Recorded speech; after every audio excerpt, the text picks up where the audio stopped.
This is not just another nation. It is not just one of the family of nations.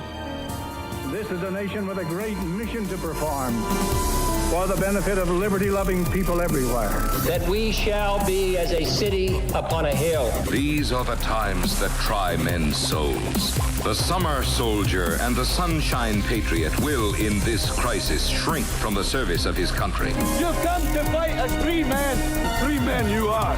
What will you do without freedom? Proclaim liberty throughout all the land. In one voice, we will not go quietly into the night. We will not vanish without a fight. You gotta fight for your right.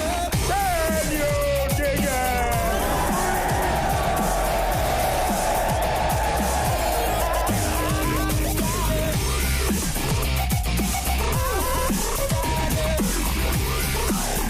Good evening, ladies and gentlemen. How is it going? Welcome back to another edition of Real News on Evening Time. That's right, we're in the PM schedule, not to be mistaken with the AM.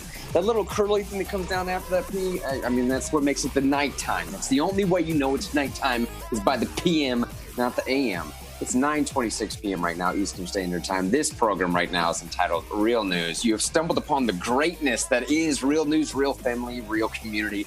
This is what, y'all?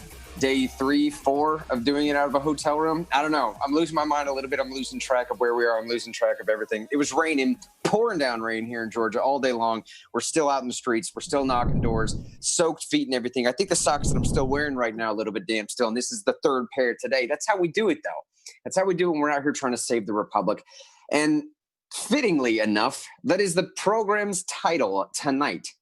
Is the Republic beyond saving? I just want to set that as the backstage. You know how we're doing the programs here in Real News now in the evening time and on into the morning time as well. We set a theme of this program, if you will. And the theme, the underlying motif, whatever terminology you would prefer to use, it sets the stage behind everything that we're talking about. We're meant to keep it in the back of our minds. If you have stumbled upon this program for the first time for some particular reason, my name is Mr. Henry, David Shine Thompson over here, and Zig with us as well.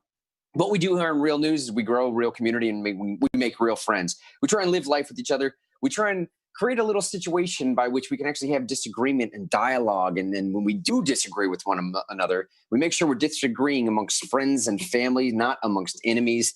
Vitally important for a time like this. How is everybody doing? Let's go right now. Let's hit our boy Zig first so Shine can get the transition magic all worked out here. Zig, buddy, I would say how's Pennsylvania, but you're just a couple hours south of us in Atlanta, man. How are you doing, buddy? Everything good on your end? Knocking so many doors, more doors than anybody had believed one Zygmunt, one man from rural Pennsylvania could ever knock. We are doing it bigger than what people from God's country are expected to do. Probably about 500 doors just on my own, and also doing Real News for our real friends, our real family, and our real listeners. We are producing more Real News than ever before with more watchers, more viewers, and it's all because of our awesome audience. That's exactly right, man, because of the awesome audience. Speaking of the awesome audience, we use this audience to drive the commentary in this program, not just every single night.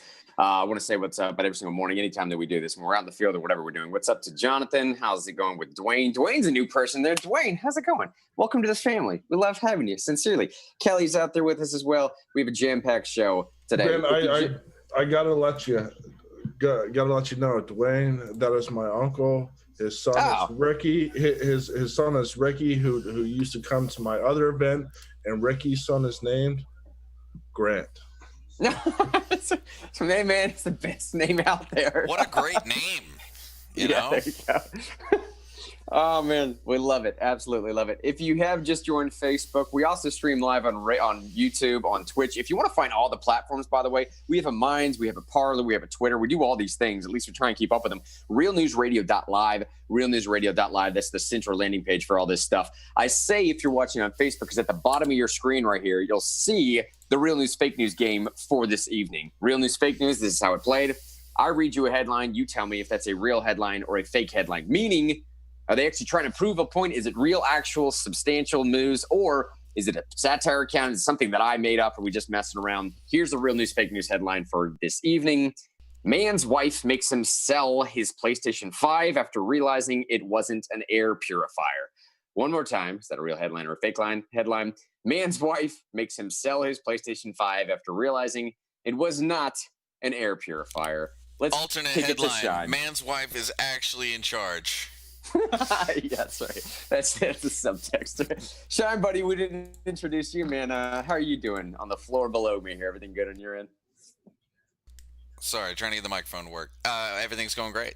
I feel great. Like I was making a joke with the other guys for the show.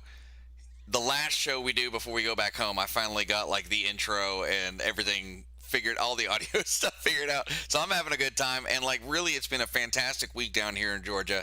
We've had a bunch of great volunteers come down from Tennessee. We've met a lot of new friends in the community here in Catoosa County, Georgia. And it's really starting to feel like a second home. Ringgold, Dalton, Fort Oglethorpe, all these areas around here, East Ridge, which is actually Tennessee, but you know, whatever. But either way, it's been a great time.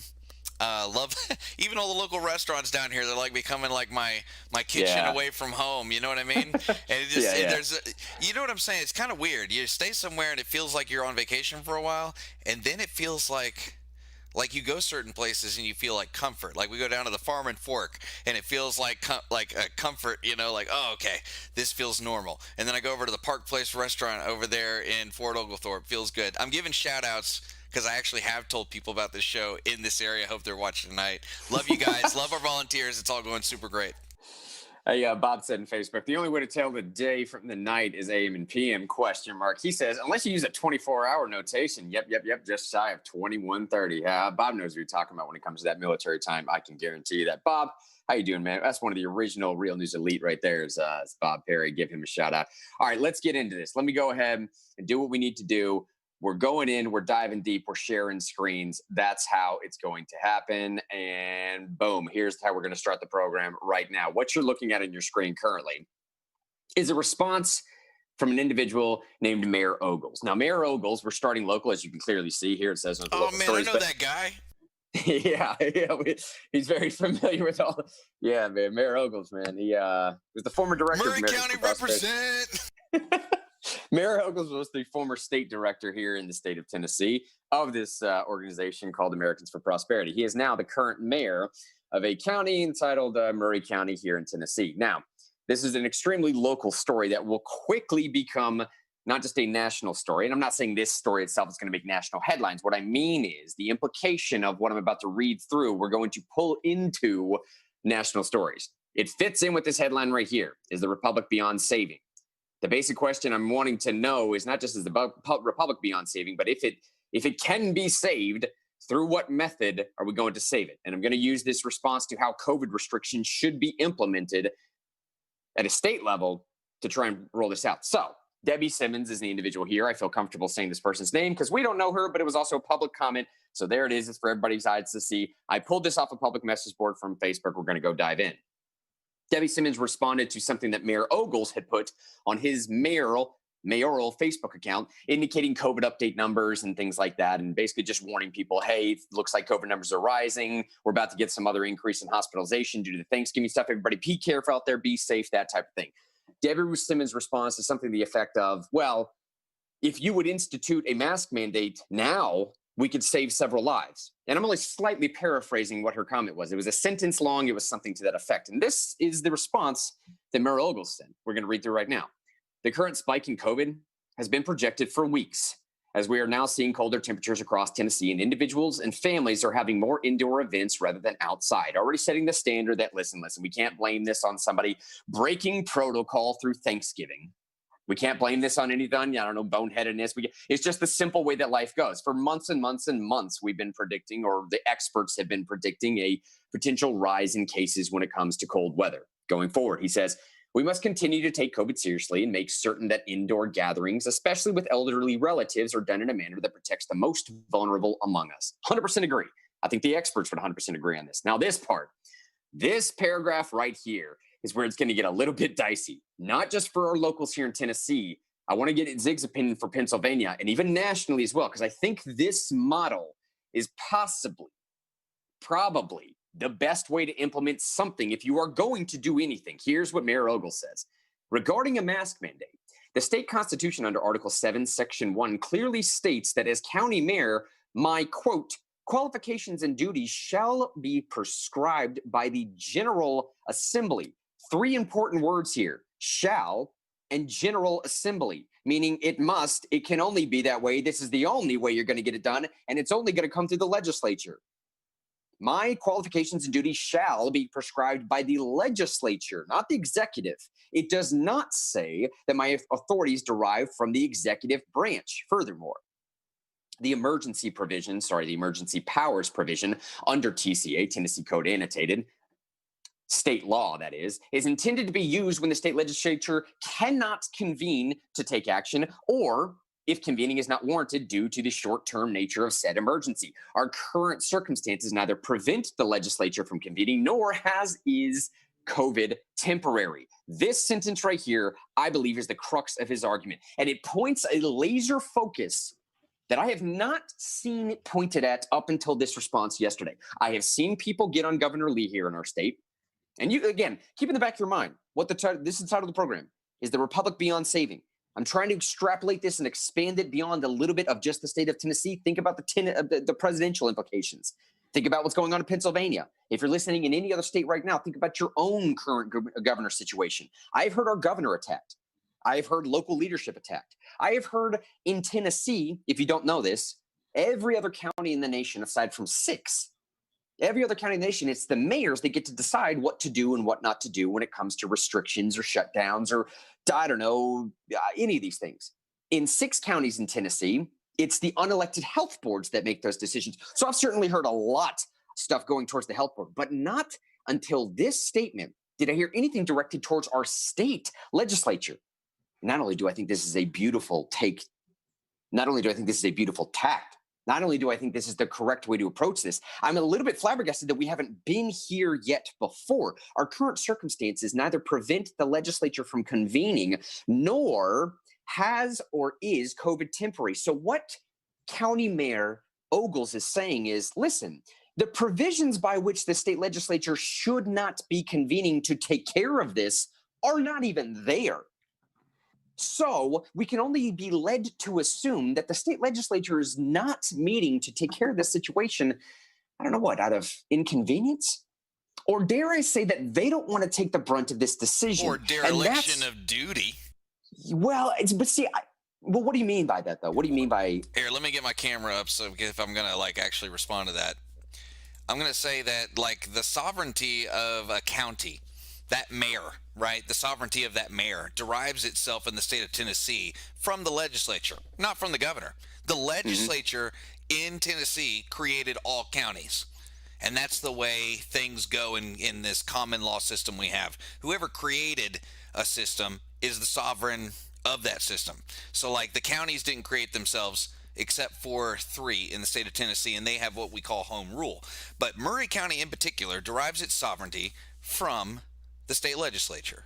So honestly, if anybody's going to be telling a county what to do, in almost any circumstance that is appropriate, right, in things that are duties of that county, if they're going to change, they change by the legislature, not by an act of the governor. So 100%. So I think what I'm saying is they have a duty. They're the only ones who can do it. So if something is going to be done, it should be done by them because they're the ones who have the authority to do so. I mean, even the authority that the governor is claiming is derived from the legislature. Am I wrong? They're the ones They're the ones who wrote the Tennessee Code Annotated that guide Governor Lee in a state of emergency that he can declare, right? They're the ones who put the the borders on what a state of that power, because even the governorship was created by the legislature in the state of Tennessee. And I don't know if that's the case in every state, but that's the way it is in Tennessee. So that's what I would say. They're the ones who ultimately have the power to do so. So just by implication, they would have the duty to do so. The fact that they haven't could be subjectively described not necessarily factually described, but subjectively described as a dereliction of duty, even though I know lots of state legislators that are working on the issue of how much executive authority is correct. So it's not necessarily a dereliction of duty because I know plenty that are, but maybe they should have been working on it last summer. But the emergency felt like, well, let's default to the governor. We already have these laws in place. Let them play out and let's see what goes on. But that's where we're at right now. And what Shine said is exactly what Mayor Ogles said here as well. You just saw it flash up at the screen. He said the legal way for the mask mandate to be issued in the state of Tennessee, and I would presume other states as well, if not this exact same way similarly, would be for the General Assembly, i.e. the legislature, to convene a special session and vote on the matter in the same way that seatbelt requirements or smoking restrictions have been voted on and legally enacted. Anything short of the legislature taking action is a breach of public trust, as Shine called it, a dereliction of duty, and deprives every citizen of the right to equal representation through their elected state legislatures. Now, that is not just a mouthful, that is weighted, and I believe 100% true. It's a civics lesson, man. It's beautiful. You know what's funny, too, is I want to quote the Tao Te Ching here. Beautiful words are true words are not persuasive, and persuasive words aren't true. There's nothing sexy about what he's saying, but it's 100% true. It's 100% true. Now, and this is where I go back to Zig. If you want to comment on anything to the extent of what's going on in Pennsylvania, or if you want to comment on, there's a terrible time to share my screen. Give me just a second. I'll fix this out here. If you want to comment on the reason why I entitled the program what I did this evening, is the Republic beyond saving? The reason why I called it this is because let's go back to what Mayor Ogles says here. Again, I'm trying to extrapolate this out into something national. It seems like Mayor Ogles, and I've actually never met this individual, so take what I'm saying with a massive grain of salt, but it seems to some extent he is calling out the state legislature for not doing what its job is. He's almost calling out the state legislature by saying, listen, it's very comfortable and convenient and for you all to be able to pass the buck and be able to diffuse that responsibility off into the governor or these health boards or literally anybody else when you are the sole entity that could do something about this. So do something about this. And I ask one more time, is the Republic beyond saving for two reasons, okay? One, because of all this stuff we're about to get to as you're looking through right now. Immediate release, legislative leaders call for audit in Maricopa County. Georgia Governor Brian Kemp calls for signature of audit elections. We have 2,056 felonies or felon illegals that voted in the state of Georgia. 66,000 that were under the age of 18, apparently. 2,400 that were registered, that weren't even registered at all. 1,043 apparently that used a P.O. box. I mean, like 10,000 that had died before the night of the election. And here's a video that you're looking at, we're about to show here in a minute, of a video of apparently poll workers just pulling out suitcases of votes in the middle of the night. And then the context followed up by, sworn affidavits saying this is what was happening here, and if I'm lying, I have to go to jail. So I asked this question again, is the Republic beyond saving for two reasons. One, we're dealing with massive voter situation. And two, even here in our own state in Tennessee, we got it good. It's cushy. We're doing great. We have a Republican majority all over the place, man. Now, granted, a Republican majority can work its way into a gas tax, which is problematic. But we got like liberties on top of liberties, man. We're swimming in liberties over here in Tennessee. Yet we have a legislature that apparently just won't do its job. So I have the question, if you have rampant fraud going on or allegations of rampant fraud, or at least at a minimum, you have a populace, a sizable portion, 88% of Republicans believe that there was a fraudulent election that just happened. 30% of Democrats believe that Joe Biden did not acquire the true number of votes that the number of votes that it actually says that he acquired. 33% of Democrats said that they think there was some type of fraud that happened in the election. That is an overwhelming majority of the populace, at least in that poll, that does not trust the outcome of the election. If you have some aspect of a lack of trust, coupled with individuals that just seemingly are not doing anything about maintaining those constitutional liberties or protections, or at least just doing their job, even in a Republican-controlled state, one more time, is the Republic beyond saving? I'll kick it to Zig for this real quick. What do you think, buddy? Oh, Zig, sorry, buddy. Your mic is muted there. That was our fault. I'll set it back up. That's all right. No, the point that I wanted to make is that I think when we're talking about sovereignty, we should think about how sovereign it is for a president to issue a national mask mandate for their first 100 days. Where did they get the authority to do that? Because it clearly doesn't say that they have the authority to do that in the Constitution. And it doesn't say that they have the authority to do that in the Federalist. Now, what people might point out and say is, well, under a state of emergency, they have special powers. Well, not anything can just be considered an emergency anymore. I think that with the times that we are living in and the amount of prosperity and scientific knowledge we have, we need to raise that threshold of what counts as an emergency. This clearly is not World War II.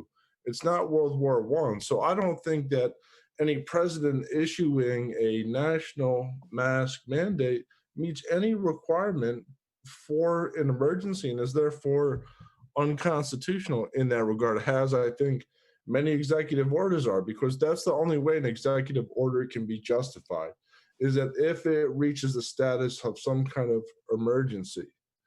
And most things don't. It can't be the case that we live in a more prosperous society now, pre-COVID-19, than what we had ever lived in before. And now more things are considered an emergency. That factually cannot be the case. So, my concern coming out of this is, when are people going to push to limit the executive branch's power? Because they're going to come for a national mask mandate in a way that I think is clearly unconstitutional.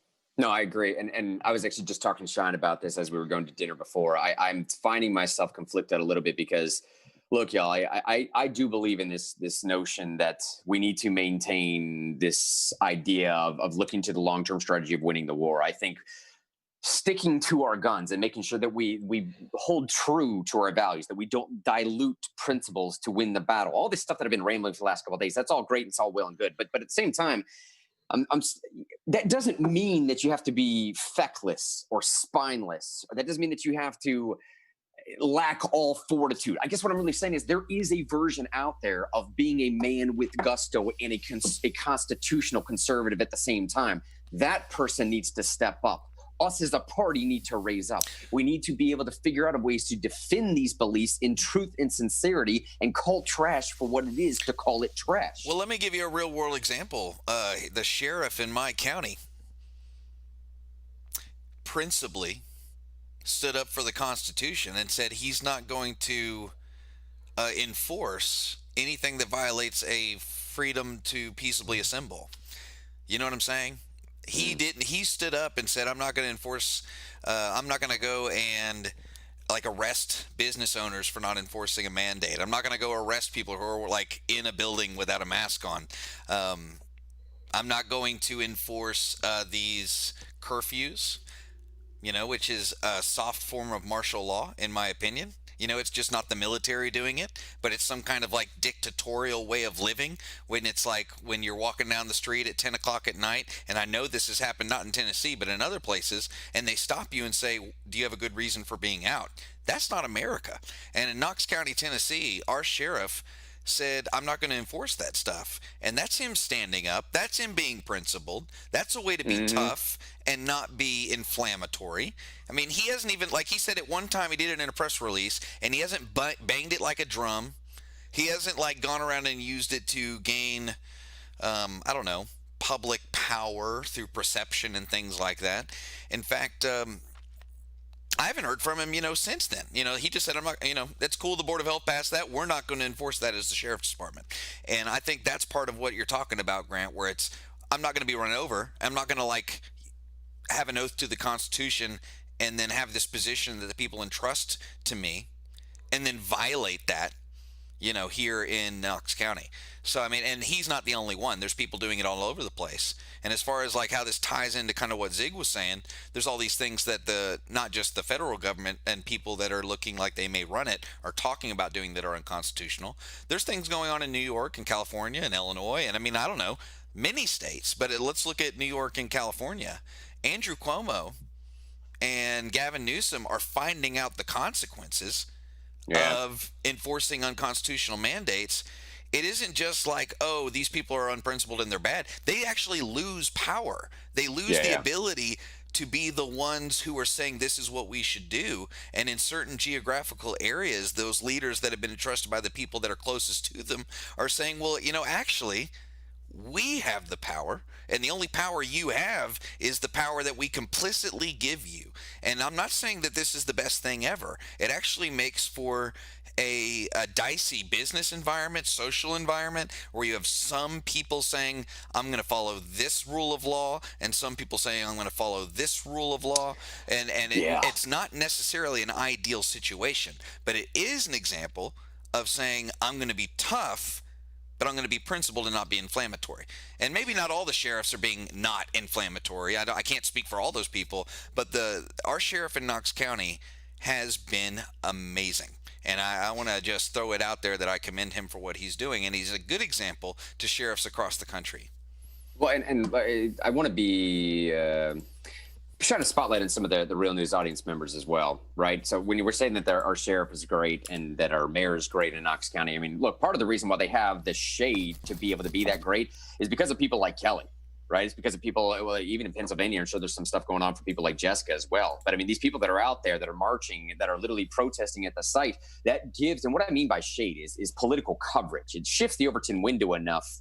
We talk about this term Overton window a lot. I think the simplest way to describe it is like, it's what's acceptable to say out in public and get reelected again. You know what I'm saying? Like, that's the idea of the Overton window. It's the window of accepted terminology that's not taboo, that isn't crazy they think about and crazy to say. And because you have people out there marching to the tunes of, 50, 60, 70, 100, 200 people out in front of the city council building or out in front of the Knoxville board of, the health department or something, Kelly and folks like this, they're giving shade to that Overton window. Now, Glenn Jacobs will make that stand, already anyways, but it's much easier when you give him that Overton window shade to stand under. We should also say that this shouldn't be a partisan issue. Democrats shouldn't automatically support mandates because it's passed by a Democrat. And any kind of mask mandate, I mean, if we're being logically consistent, if you are a Democrat, you're supposed to support the quote unquote people. What that means is the House of Representatives, by nature, that's by definition what that literally means. And a Democrat governor is not the House of Representatives. So anything that doesn't come from there, Democrats on principle should reject as being anti-democratic, or they should change their party name. Yeah. Or they should fragment into a different party. But you can't say that you stand for democracy or people and then also support mandates. Well, look, Andy said in Facebook just a second ago, 3 states right now that I'm aware of are demanding a forensic audit on the election. One of them, maybe not be demanding a forensic audit to that extent, but one large piece of news is coming out of Arizona that you're seeing on your screen right now. I'll see if I can zoom in a little bit so we can all read this a little bit together. Legislative leaders apparently in Maricopa County are calling now for an audit of software and equipment. I mean, read just a little bit. Senate President and Speaker of the House now today are calling for an independent audit of Dominion software and equipment used in Maricopa County in the 2020 general election. 2 leaders, yada, yada. You can read this. All right, now let's look at this headline right here. Georgia Governor Brian Kemp now, this is from December 3rd. What is this date today? We're on the 4th, all right? So 24 hours old now. Calls for a signature audit of election results. So, look, going off of what Zig said a second ago, and again, keeping with the theme of the show, understand the theme of the show is the Republic beyond saving? What I'm also trying to ask here is, so not just are we philosophically beyond saving, not just are we to a point now where we're not trusting the outcomes of the elections, but like the underlining foundations of this Republic, most of what we're existing in right now is based off of like 2 primary principles. The 2 primary principles in the sense of voluntary consent. And are you going to adhere to that voluntary consent, right? The 2 primary principles of voluntary consent leading into a peaceful transition of power as the second one. If you just stop voluntarily following the rules, as we're seeing right now, that is symptomatic of the foundational structure of this whole grand experiment crumbling beneath us. And look, I agree when the sheriff's department in Knox County comes out and says, I'm not enforcing your edicts. That's nonsense. But again, it's symptomatic of the fact if we have law enforcement that is not going to enforce the law, that should tell you a little bit of how unenforceable that law is, or at least how they view how unenforceable that law is. We are dealing with stuff now that I've never seen, at least in my lifetime before. Here's this headline. Georgia Republican Governor Brian Kemp called for a signature audit of the state's election results on Thursday night during an interview with Fox News, saying that some of what allegedly came out on today during a Georgia Senate Government Oversight Committee hearing was, quote, concerning. We'll play that clip here in just a second, see what I'm talking about. Here's what Kemp said. That's almost like downplaying it, just calling it concerning. It's probably the most shocking election news of my lifetime. Right? He said, I've called early on for a signature audit. Did you? I mean, that's a little bit strong. That's then a little bit strong. Why is it news from yesterday then, Mr. Kemp? Well, I mean, it's like he said, I've called early on for a signature audit. Well, like, okay, in my bathroom to myself, I yelled out, you know what? There should be a signature audit. Right. I cracked the window a little bit. My neighbor heard it and he told somebody, right? So, yeah. You were forced into calling for a signature audit. Obviously, the Secretary of State, per the laws of the Constitution, would have to order that. So, again, these two things are contradictory statements. I've called early for a signature audit, but I'm also going to, I'm going to diffuse that responsibility very quickly and push this off onto the Secretary of State here. You're not a good politician, Grant, unless you talk out of both sides of your mouth. That's actually a great point. Anyways, he says, I think it should be done. I think especially with what we saw today, it raises more questions. There needs to be transparency on that. I would call for that. And I think in the next 24 hours, hopefully, we see a lot more from the hearings. And I think that the legislature had today, and we'll be able to look and see what the next steps are. Now, I'm teasing this, slow rolling this out here in some sense, just so I can pull this clip up so you guys can actually see what we're talking about and what was revealed. It was a little bit of this tweet that I just pulled up a second ago. If you want to hear the actual audio, I'll pull this up in a second. Let me get the tweet ready here so we can just read through this together. I'll show it to you. I'll come back, share the audio, and then we'll get this thing rolling here. So here's what we're about to look at. These are the claims that he's talking about. Why is that going? These are the claims that he's talking about. 2,056 felons illegally voted. 66,248 under the age of 18. 2,423 weren't registered at all. 1,043 used a P.O. box, right? I mean, we'll just let this guy explain it to you here. Give me just a second here. Stop that. Mute myself. You're here in a second.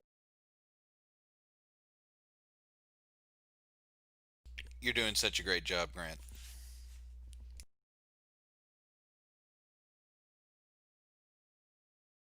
Is this actually the Secretary of State, or is this someone who works for him? 248 underage, 2,506 felons voted illegally in Georgia.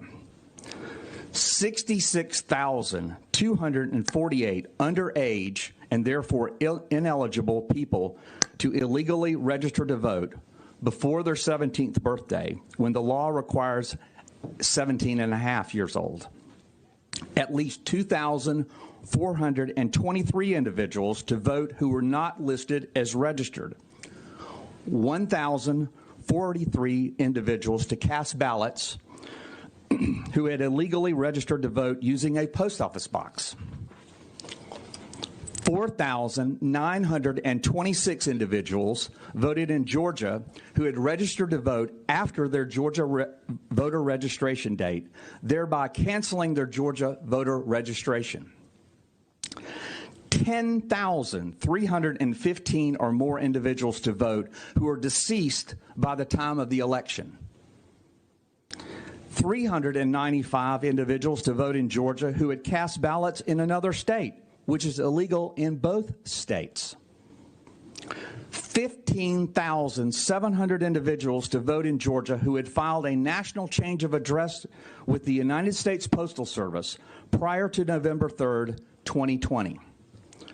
40,279 individuals to vote who had moved across county lines at least 30 days prior to Election Day and who had failed to properly re-register to vote in their new county after moving, also in violation of Georgia law.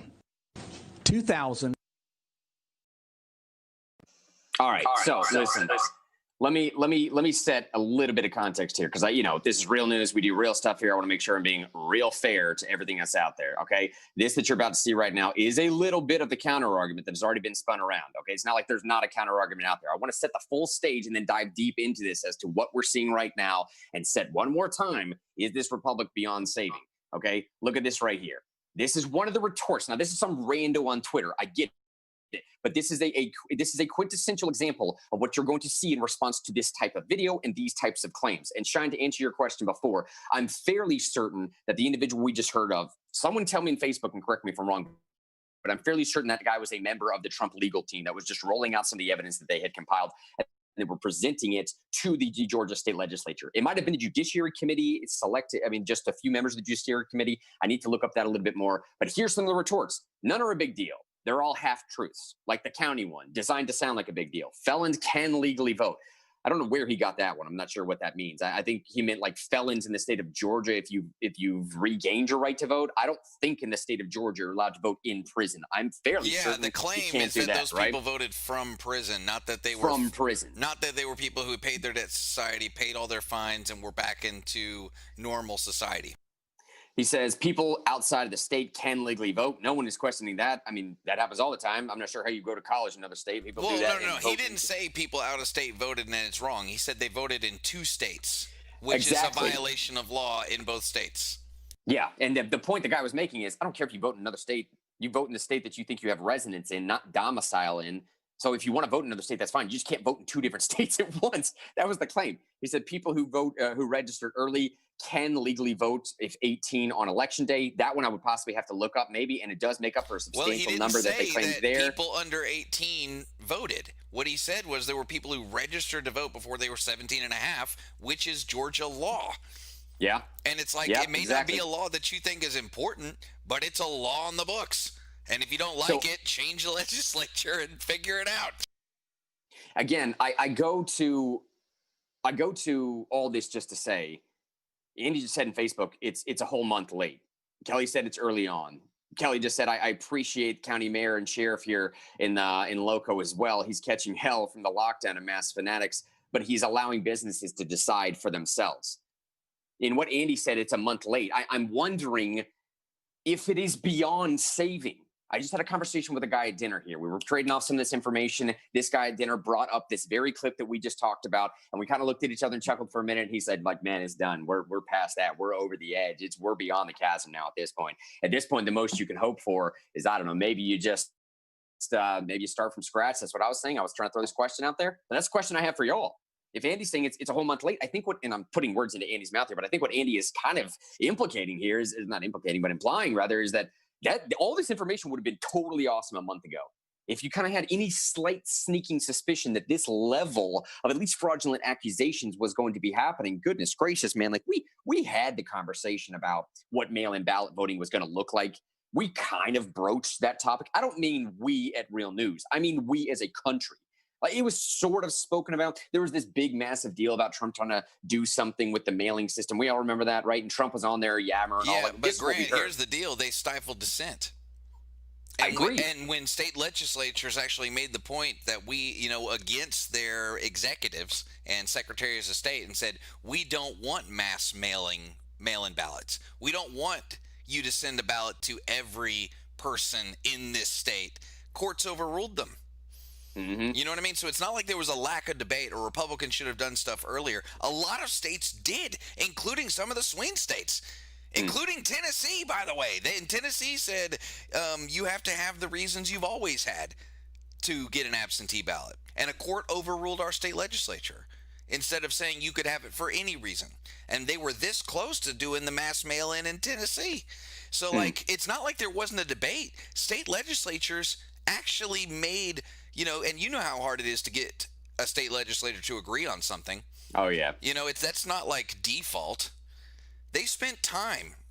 I mean, I think, we learned earlier In Pennsylvania, when they were talking about doing a special session to have electors or whatever, and it was the last day of their session, they said, well, it takes 3 days to pass anything. Even if everybody agrees on everything, it takes 3 days. So we don't have time to do that. And that's just in Pennsylvania. So, I mean, they took time to do, and obviously Zig knows a lot. That's why I brought it up, because so Zig can segue in there. But what I'm saying is it's not like there was a lack of debate or a lack of thoughtful planning by Republicans to stop what everyone knew was going to be a big old mess. Everybody knew it.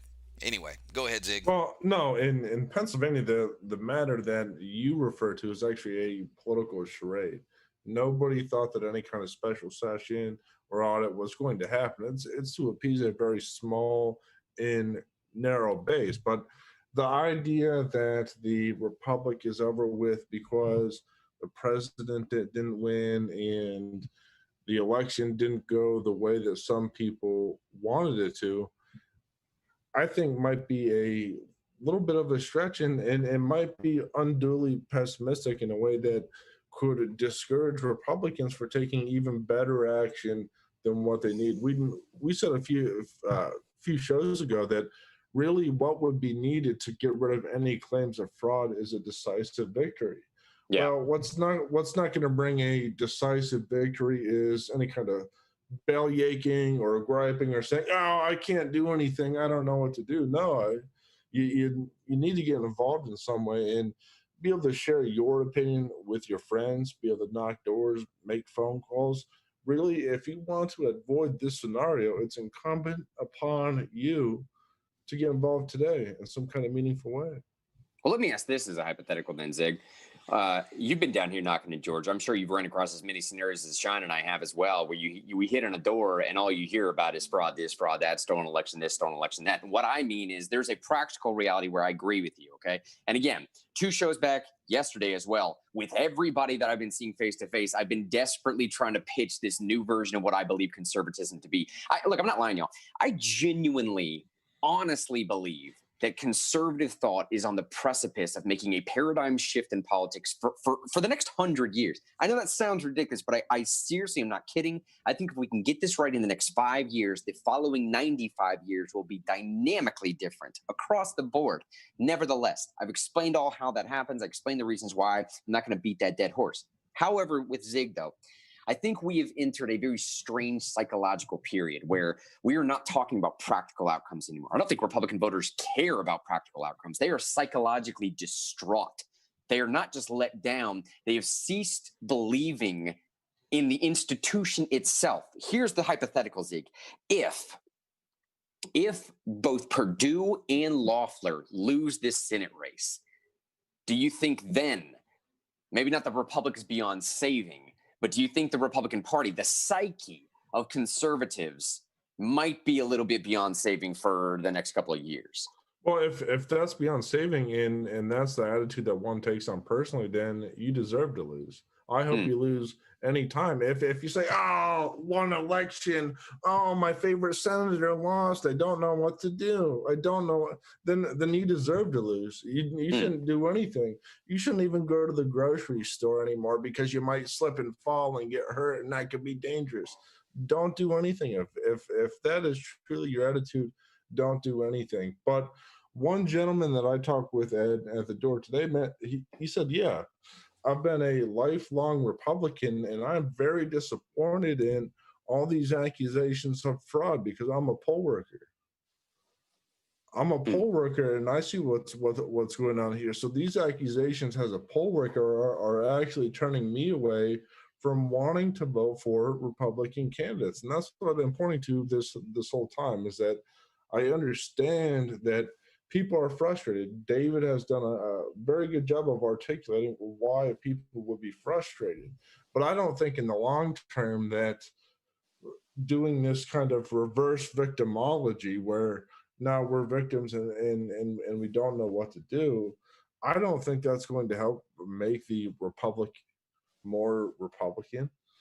I don't think that. I really think that the solution in this regard is to do more reading, to do more studying, to read the Federalist thoroughly, and to read books of that nature. Hey, I'll tell you one thing we're going to do, speaking of reading the Federalist thoroughly, too, at least once, if not maybe twice a week, and we're going to start prepping some aspects or some portions of the Federalist paper and really start implementing that into full-on breakdowns and demonstrating the reason why we come in this program all the time and say that most of these arguments this country's hashed out 230, 240 years ago. Before we leave this topic, though, I want to hit some of these Facebook comments because we have to get on.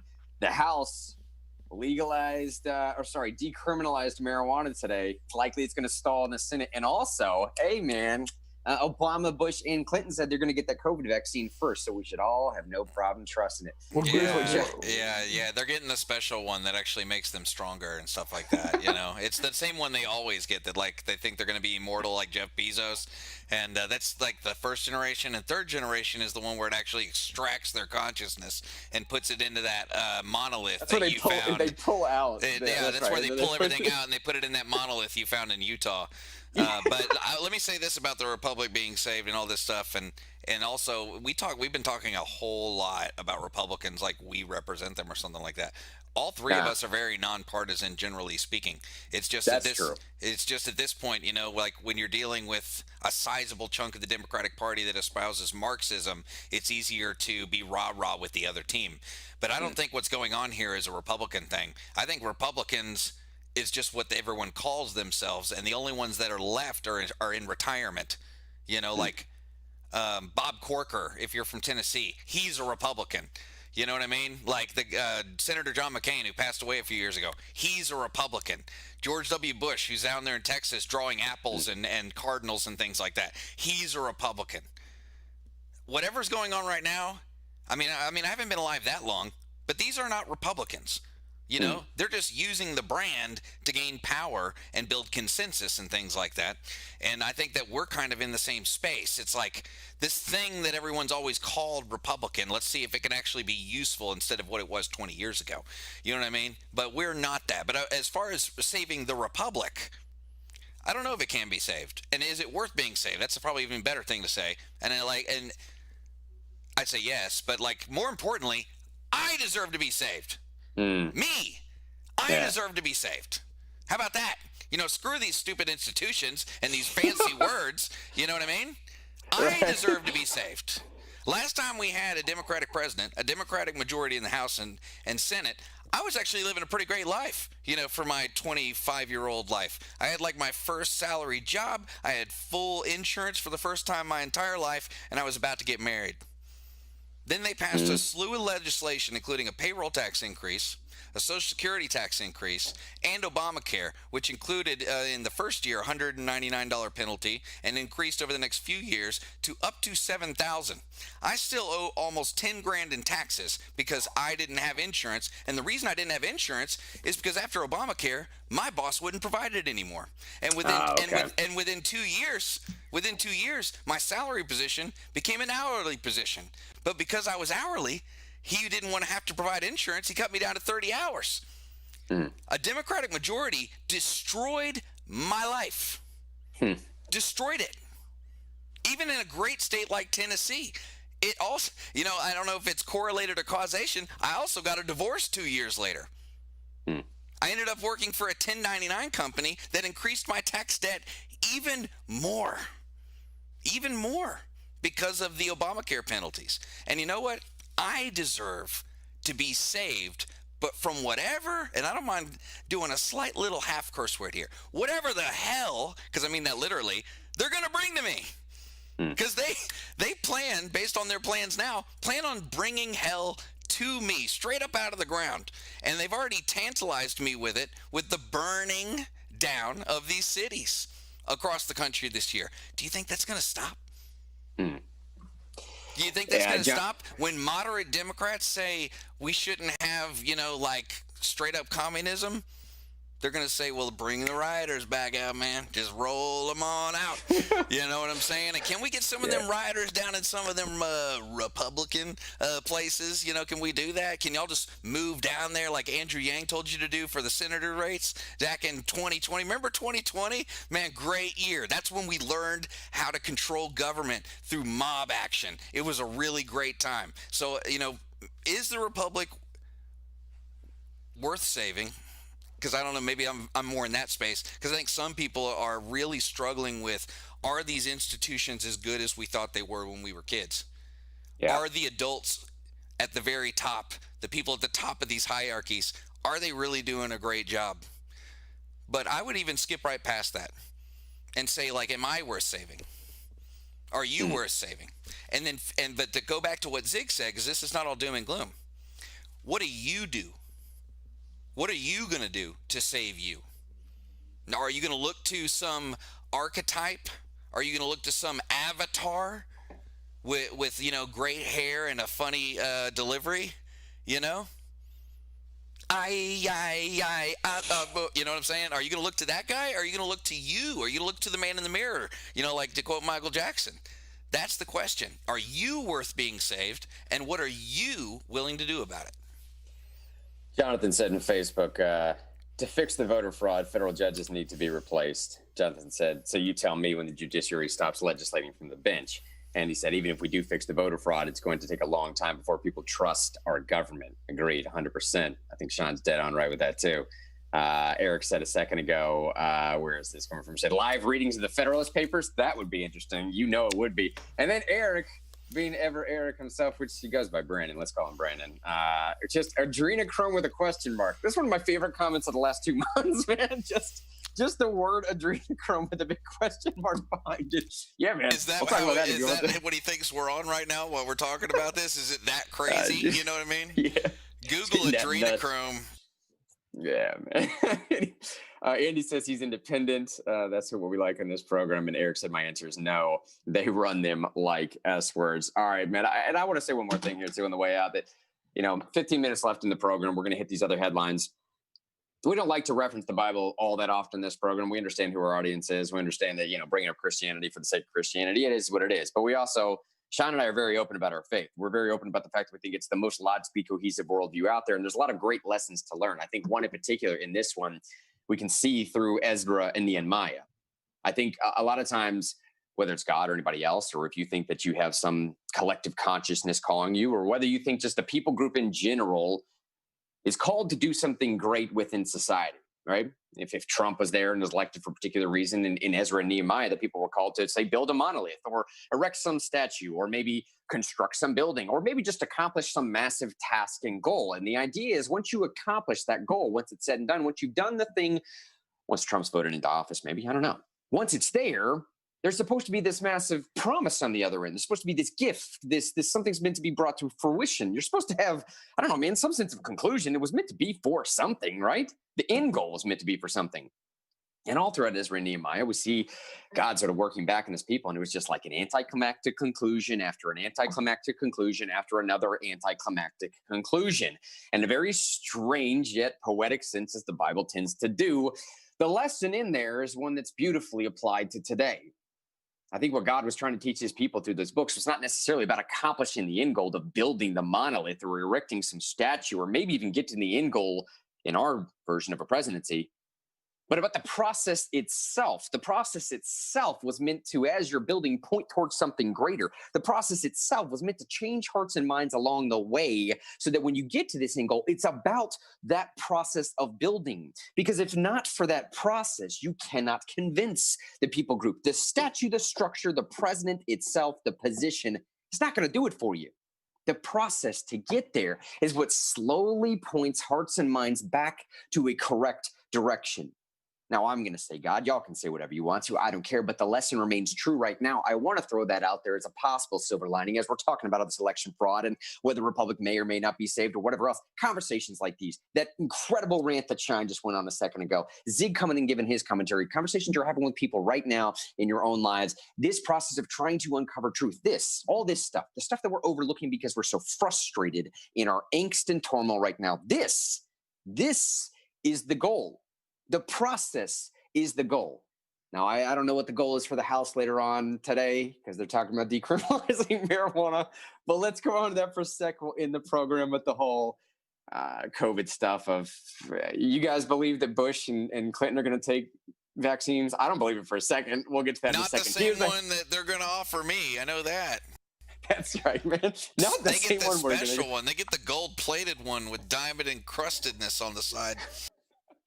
Here's Fox News headline as of 8 hours ago now. House passes legislation to decriminalize marijuana at the federal level. Yes, decriminalize. We're not talking about legal recreational use. Decriminalize is a very specific meaning and term behind it. We'll get into that later. Regulated, but you don't get a felony for it. Yeah, you're not going to jail over. You might pay a fine. Or you might go to jail. You're just not going to go to jail for a super long time. I don't know. I got to read this. Someone brought this up to me today, and I'm like, got to read the specifics. Because I just don't believe they're decriminalizing it. I just don't believe it. I just believe it's kind of like the Patriot Act, It's not patriotic at all. I feel like it's one of those things. It's like the bill that makes marijuana easier to use or makes you easier to be arrested or whatever. Yeah. I think AFP supports the decriminalization of cannabis, but that's not all this bill is about. How has things typically worked?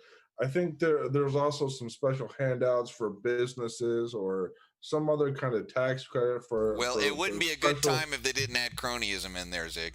Well, yeah. See, that's what I'm saying. It's not the bill that Fox News in this article is saying that it is. It's not the bill that you're going to see on TV, but it is indeed something else. But the reason why Democrats feel compelled to offer it that way is because Republicans aren't going to push back. And this is what I wanted to say earlier, is that this is one of those missed opportunities that Republicans have to reach out to younger voters. Turning Point USA, for example, isn't doing it. Okay, that's not cutting it. A number of other organizations that I'm not going to name are not doing it. And instead, Republicans could very easily say, hey, this is a trendy kind of thing that's popular with younger people. Instead of outright condemning it, maybe I could say, well, I understand why younger voters think this way, and perhaps we can think more thoughtfully about it in the future. But instead, they get on their old, stodgy high horse and start lecturing younger people and turn them away in the same way then that they had done to minority voters when they refused to go after them when they could have, when Ronald Reagan had Clarence Thomas. So that's my takeaway.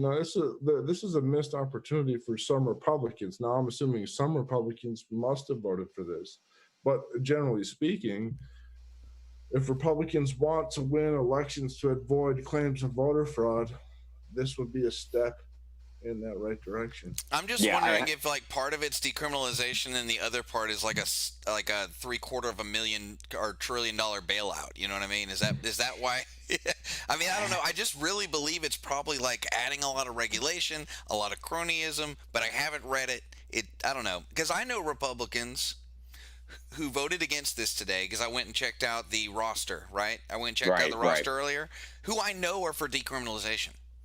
I know they are. I know they are. I know they've run on it and whatever. And this just slipped by me.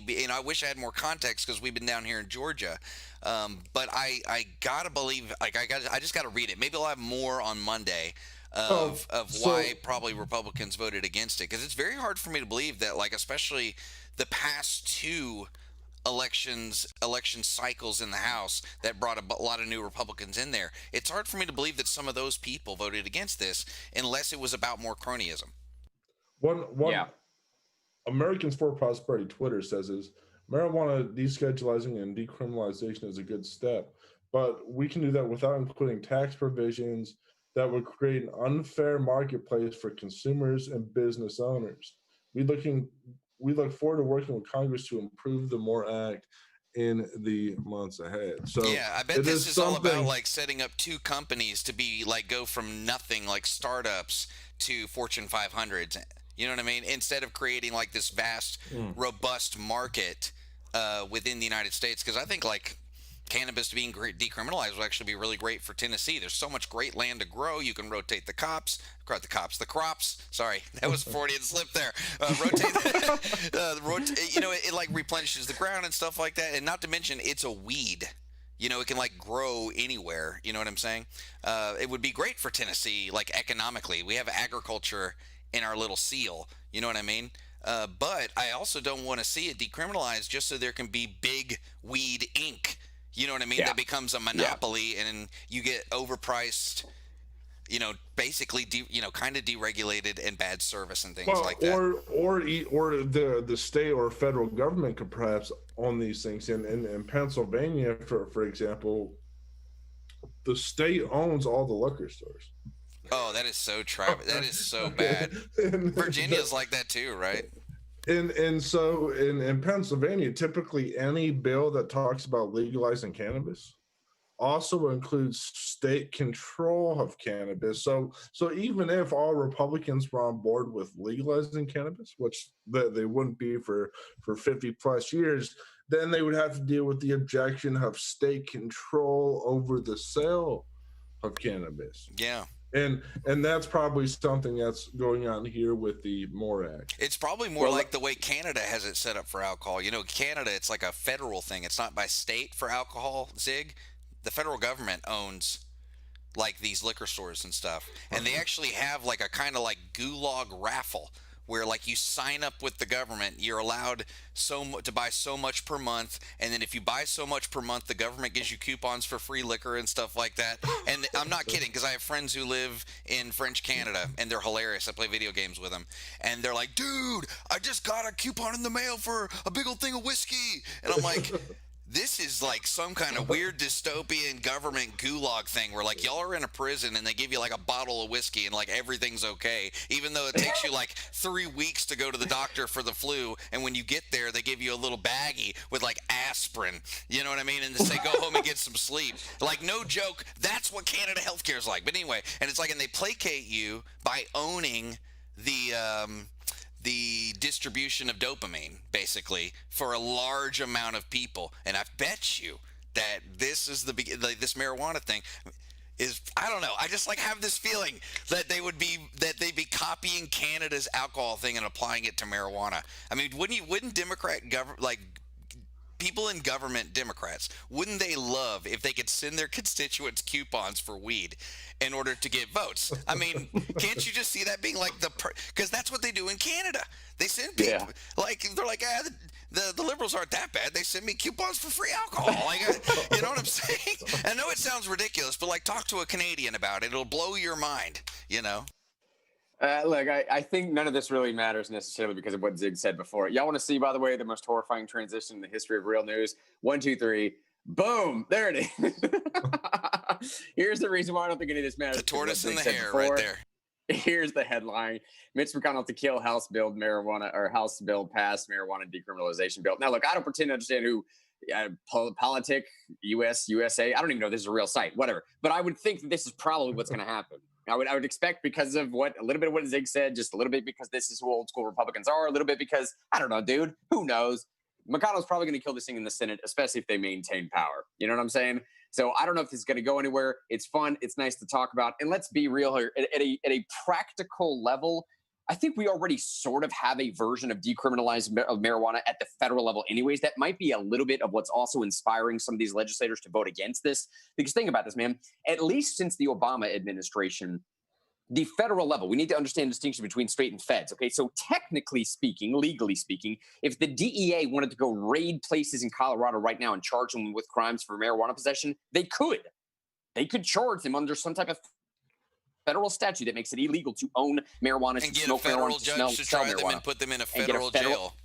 Exactly, but they don't, because it's a waste of manpower, time, money, expenses, and everything. Ever since the Obama administration, there's been this sort of edict out there where the Obama administration says, like, dude, don't waste the DEA's time with this nonsense. And they tried to. Remember that when they first passed in Colorado, the DEA was showing up and messing around a little bit. And after a while, they were like, dude, this is a waste of everything. So practically speaking, at the federal level, we already have a sort of sense of sensation of marijuana decriminalization. Now, again, don't take that too far, because I do realize there's still a lot of prosecution for marijuana-related charges at the federal level. And when I say a lot, it's a bunch. I'm just saying in the states that can already do it, the feds don't really mess around with them much. So if the state wants to individually do something, you can kind of rest assured that the federal government is not going to mess with them all that much. In some sense, this might have just been a cover to implement a whole new, brand new taxation policy that's under the cover of marijuana, and now you got a bunch more money up there. That was one of the primary backs that I heard on this. Like, no, Grant. So what often happens when it comes to trying to regulate and tax cannabis, in many states it's done totally wrong, where you actually have to look for a sweet spot in terms of taxation, because if you tax it too much, then the black market still exists. If you don't tax it enough, then you're not getting the revenue that you should from just taxing it in general. And that's a very hard thing for most legislators to come to grips with, is being able to find the appropriate amount of taxation, where most people think, well, you can just legalize it and tax at the right amount. No, it's a little bit more complicated than that. And the point that I'm making is that even if Republicans agree that it should be legalized, the next fight after that would be, what is going to be the proper amount of taxation, and two, who is going to be the group of people selling or distributing it. That's and how do you write the legislation and the regulations for licensures a lot of too? People aren't considering for it. It's like, how do you make that regulation for the licenses too, of who's the ones who sell it and who's the ones who don't? That's very difficult. I think they're even having trouble with Tennessee with CBD and hemp in that regard as well, and a lot of work still needs to be done on that. To end the program here, let me finalize this on one of my favorite headlines. Is just like, I don't know what you're trying to play here, but it also this headline right here kind of goes to what I've been pitching to my scientist friends, all of which I know two. So hey, the two of you that I know that are in the sciences, listen up. I think it's incumbent upon all of you in your industry to start making yourselves available to hire salesmen. All right. It's incumbent upon your industry to start doing better than relying upon Obama, Bush, and Clinton to convince the populace to take a vaccine, man. I think they might be. Politicians in general are the least trusted people in the world right now. Someone needs to pay Kim Kardashian for an Instagram ad. That's what they need to do. Dude, 100%. It would work better than this. It would work better than anything they've actually. It works better than you're a loser or a bad person. Hold on. Let me show you my. I got to show you with my glasses here. I can do a really good impression of scientists. Hold on. Okay, you guys are just bad people. I'm gonna look down my glasses at you. You're bad people if you don't take a vaccine. You're just bad. You're bad. And that's what they're doing. What they need to do is pay the Kardashians, do an Instagram ad, and then everyone will be like, vaccines, it's a new cool thing. Oh my goodness. But they don't even try. They have all this grant. They have all this grant money. Like, just pay the Kardashians to do something. I'm not actually advocating for it. I'm making fun of the whole thing. Hopefully you understand that, audience, At a time where politicians are the least trusted they've ever been, along with media being the least trusted it's ever been, I just don't think the way to properly advocate for your position to be as persuasive as possible is to combine those two worlds together and start pushing this stuff on people, especially doing it in a belittling way, like getting former presidents saying, well, you got to do this. And if it's not that, the cherry on the top for me is these two paragraphs that I've highlighted right here. Okay, so read this along with me and see if you can point out what is a glaring weakness in the whole presentation. The difference between this headline, Obama, Bush, and Clinton will get on-camera COVID-19 vaccine to boost public confidence as Trump remains silent. Let's read that one more time together for the sake of everybody. Obama, Bush, and Clinton will get on-camera COVID-19 vaccine to boost public confidence as Trump remains silent. Yet I go down just a few paragraphs here. I hope neither one of them have a autoimmune reaction live on camera. That would be bad for everybody. Jeez. Well, I don't think that's going to happen because here, listen, CNN reports that President Bush has reached out to Dr. Anthony Fauci, who leads the yada, yada, go ahead, whatever, this person, that person, who coordinates the White House COVID-19 task force to, quote, gladly get his vaccine on camera once it is proven safe and given to priority populations. What am I supposed to do with this? How can I not read? How can I not see that? Once it is proven, that's a quote, right? Once it is proven, he'll gladly take it. Once it is proven safe and given to priority populations, that's Bush's take. Here's Clinton as well. President Clinton's press secretary confirmed that he too would take a vaccine when made available to him, according to public health priorities. Bro, you are a former president. You would be like fourth in line, third in line, maybe second in line behind Obama himself for a public health priority. Are you kidding me, dude? Grant, when made available to him. The confidence is inspiring, Like, golly, after reading that, I'm like this much closer to wanting the vaccine. I'm like, this is what I mean. How lame is that? It's like you reach out to former presidents, you get them agree to it, and then it leaks out the back end before the story gets published. Well, but they're going to make sure that, like, it doesn't kill a lot of people first. And then, like, it's like, they're feeling really good about it then. Give it to 100,000 people first. If, less than 1% of them die or, or paralyzed for life or anything like that. I mean, it's not like we didn't say to the FDA, get rid of a lot of your safeguards so we can hurry this through. And it's not like people weren't suspicious of vaccines when all those safeguards existed. Yeah. So if you're someone in the know, like, the chief of staff of a former president or the personal assistant of a former president, and it's like, well, sir, we should probably wait a little bit. They like deregulated vaccines and things like that. Like we shouldn't be the first people, especially live on camera. I don't know if something happened, no one would take the vaccine. That's the problem, and like, right. And obviously there's at least a little bit of fear, at least like a 1%, maybe 0.01% of fear from them. Otherwise they would do it, Grant, right? Yeah. Right? Yeah. I mean, they want to be leaders. They've said constantly trust the experts. I'm surprised that we haven't seen like Bush and Obama commercials like we used to see, like Clinton, Bush commercials, like let's all get along. The Haiti commercials. Remember the Haiti commercials with Bush and Clinton? They're like, this isn't about politics. This is about getting the Clintons rich. So let's do it together, guys. Yeah. Look, and you all know where I stand on this. I have an opinion about vaccines that I know a sizable portion of this audience disagrees with. I've had people, Kelly has been on this program. She's been on Real News on the AMF Inside multiple times in the past, talking about her version of vaccines and what she thinks about it. She's a wealth of knowledge when it comes to that. We've talked about these issues, have been very open. Kelly and I have been very open about the fact that we kind of disagree when it comes to whether we should persuade people to take them or not. But here's what I'm saying, though, Zig, is, look, I think as a persuasion, physicians should try and persuade people to take vaccines. This ain't the way to do it, though. That's all I'm saying. Rolling out 3 previous presidents and then telling me in the article that, one, they're going to take it as soon as it's available, or at least to pass confidence to everyone else. And then a couple paragraphs down saying, yeah, but they're going to wait to like iron the kinks out first. But I mean, don't get crazy here, okay? You're going to have to try that out on you all first. It's like, that's not going to do it for me. It's not going to be the convincing I need. Can we test it on the proletariat first, please? What were you going to say, Zig? Bill is probably afraid that the vaccine might have some kind of unexpected side effect that makes him attractive to Hillary again. Okay. That's the antidote, yeah. Okay. How does this affect people with the hip? Oh man! All right, real news, fake news for today. Let's see. Now you're seeing it on screen right now. 91% of y'all said that the headline. Here's the headline, by the way. Man's wife makes him sell his PlayStation 5 after realizing it was not an air purifier. 91% of you said that's a real headline. 9% said it's a fake headline. It is indeed a real headline. Let me show the headline right here. I want to show this just so man, to be fair to the person that made them sell this. Oh, they don't even have a picture of the PS5. How are you going to drop that ball, Yahoo? Seriously? That's the whole reason why I shared the screen. It's proprietary, Grant. It'd be like a copyright. Well, I don't know. I'm just kidding around. This system itself, let me see if we just show you a picture of the system here. They couldn't find a picture of it because no one has it. Everyone bought Xbox instead.